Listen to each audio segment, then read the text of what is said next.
Thanks for clicking! Canada's sluggish housing market is in recovery mode following the Bank of Canada's interest rate cuts. This according to a new report from the always trustworthy Royal LePage. And it's a good thing that we have this highly publicized report, as the company may in fact have a lot to answer for, as it was just December of last year that we were told home prices were returning to their pandemic peaks in 2024, which of course the media bought hook, line, and sinker. He's doing his best. And, thankfully for us, Bloomberg actually had the man, the myth, the legend, the oracle of Canadian real estate, Royal LePage CEO Phil Soper himself, on their show to find out what went wrong with those predictions. Hi, Phil. Nah, they didn't ask about any of that. I would never do anything to hurt you. But Bloomberg did ask if the new mortgage rules coming down the pike will reinflate the housing market, how Soper sees the mortgage renewal wave playing out, which Soper says is almost over, and what Soper thinks will happen when the new borrowing rules come into effect. You will get rich quick. We all will. So what I want to do today is go over the report coming from Royal LePage, take a look at what Phil, young people should take a look at variable rate mortgages in 2021, Soper had to say about the 2025 real estate market, and then discuss some implications on the state of the media. It's not good. We do have a big couple of weeks coming up with Canada's inflation data set to be released next week, and the Bank of Canada set to make its next interest rate announcement and press conference the week after. And we'll obviously have an update out on both on this channel. Click like and subscribe if you want to get those updates, but for now, let's get into this report.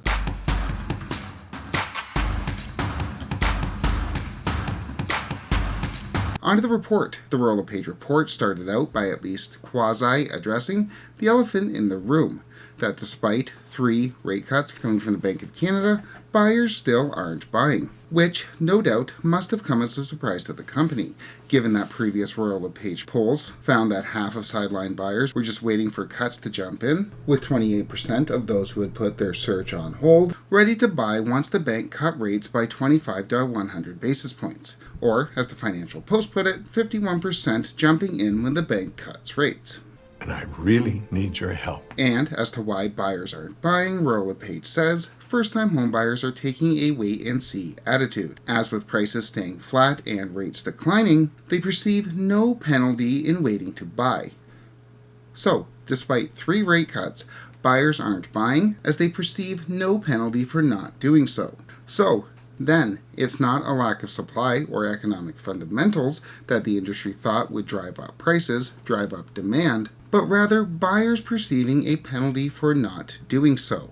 I think there's a phrase for that: fear of missing out, or FOMO. Shut up! Yeah, and stay tuned for a few minutes from now for when Soper admits that what's good for the real estate industry isn't necessarily good for home buyers. But, obviously, let's not give up on the dream that FOMO will once again take hold, with the report arguing that as confidence in the market grows and buyers anticipate higher prices, Royal LePage expects an increase in activity. So, when buyers think prices are going to jump back up, that's when they'll jump in. Talk about the emperor having no clothes. It's right there in print. Royal LePage isn't talking demand here, it's not talking economic fundamentals, it's saying buyers are going to jump in because they think prices are going higher. Replace the word market with tulip, and that's a passage from an economics textbook. The f*** is that? Wow, okay. Now, the report also went over the new 30-year amortization and how that could alter the market, but let's go over what Royal LePage thinks about these new rules coming down from the government directly from the Phil's mouth, as he was interviewed by Bloomberg, where the interviewer had a chance to do some back and forth, question and answer, with some follow-up and nuance. He didn't do that, but he had a chance to. Working right. You're working for me. First up, these new mortgage rules, the 30-year amortization. Won't that additional buying power just push up prices? Say to people who criticize the government's move, saying, well, extending mortgage insurance and amortizations just increases the buying power of borrowers, and it's going to tend to push housing prices even higher. I know the real estate industry is happy enough, but that doesn't help affordability. Yeah. Between this and that, could the real estate industry potentially contain its joy, like at all? And to the buyers, that's the poker face to which you pay 3% when heading to the negotiating table. I can sell a fur coat to an Eskimo. For his part, Soper did acknowledge that these new rules coming from the government were probably political in nature, didn't really answer the question, but did acknowledge that this could have been worse for prices.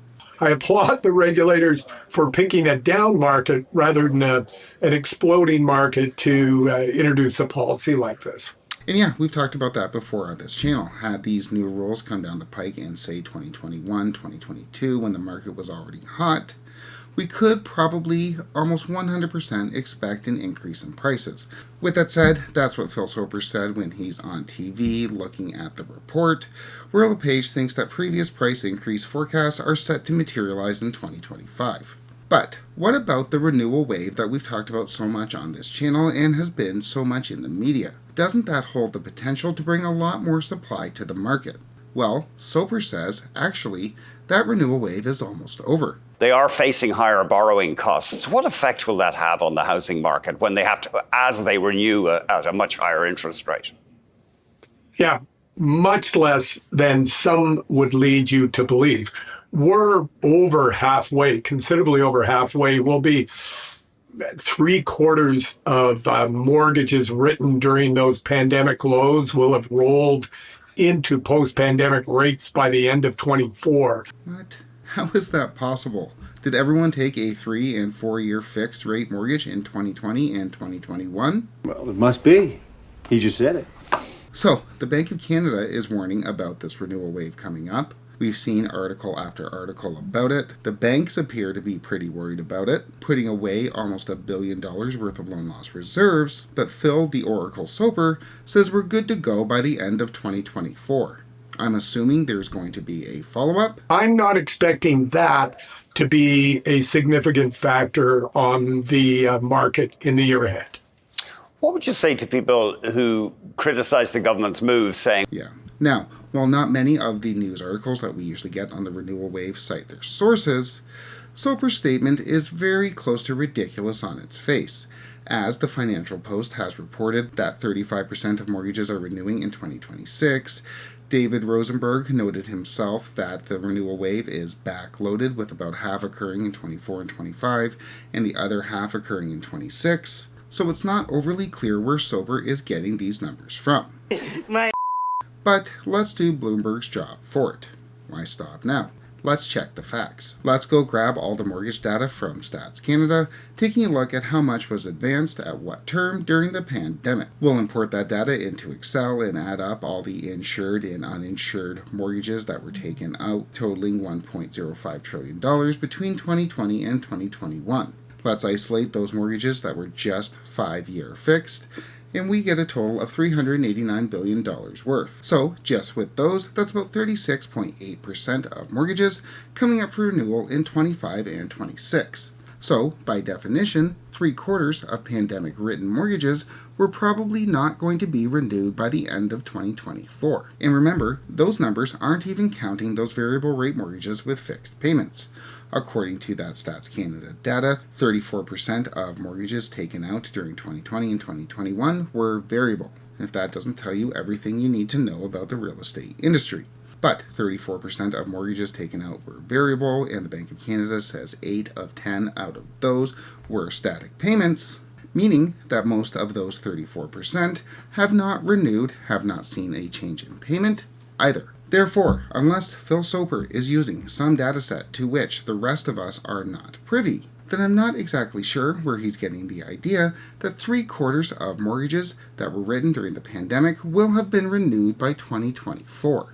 I forgot to ask. But I digress. Just for the heck of it, let's see where Phil Soper thinks that the market is heading in 2025. For all but our two largest cities, Vancouver and Toronto, we're already seeing some market increase in activity. So, activity increasing, of course, heading into 2025, except for Toronto and Vancouver. So, in summary, there we have it. Phil Soper told us to expect pandemic prices in 2024 back in December of 2023, and Royal LePage followed that up with a poll in February showing that 28% of would-be buyers would be heading back to the market on rate cuts, neither of which happened in the media, which helped to push that fear of missing out narrative. Without question, again, fails to ask why any of that went wrong. And as we saw during the interview, the media won't even fact-check an absurd comment in real time.